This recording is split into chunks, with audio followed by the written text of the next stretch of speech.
Edhe sot kanë vazhduar përplasjet mes partive politike shqiptare, Vlen ka akuzuar Bashkimin Demokratik për Integrim, respektivisht liderin e saj, se po përçon shqiptarët për nevoja personale, për të shpëtuar veten dhe pasurinë familjare. Sipas Vlenit, Arben Taravari është viktime e fundit e përçarjes së Ali Ahmetit. Veç Ahmetit, nga Vlen kishin porosi edhe për Arben Taravarin.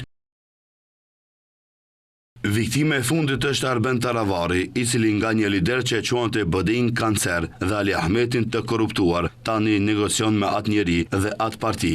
Taravari u mashtrua nga premtimet e rreme, mbështetje në zgjedhjet lokale, përkrahje të pakufizuar dhe privilegje personale, por historia tregon se kushdo që ka bërë pazar me Ahmetin ka mbetur pa besim, pa rezultate dhe pa të ardhme, ndërsa familja Ahmetit bëhet gjithnjë e më e pasur. Vleni dërgon mesazh Arben Taravarit se siç thon ata, hapi i parë drejt Ali Ahmetit është hapi i fundit në kredibilitetin para qytetarëve. Duke injoruar akuzat e Vlen, BDI-ja ka akuzuar koalicionin qeveritar se me ta në qeveri përfaqësimi i shqiptarëve është në nivelin e duhur. Nga Bashkimi Demokratik për Integrim thonë se këtë javë në Arkivin Shtetëror të Maqedonisë së Veriut janë angazhuar 14 të punësuar të rinj, të gjithë Maqedonas dhe asnjë shqiptar. Sipas integristëve, ky disbalancë tronditës nuk është i rastësishëm, por simptomi një dukurie më të gjerë dhe më shqetësuese për jashtimit sistematik të shqiptarëve nga institucionet e shtetit.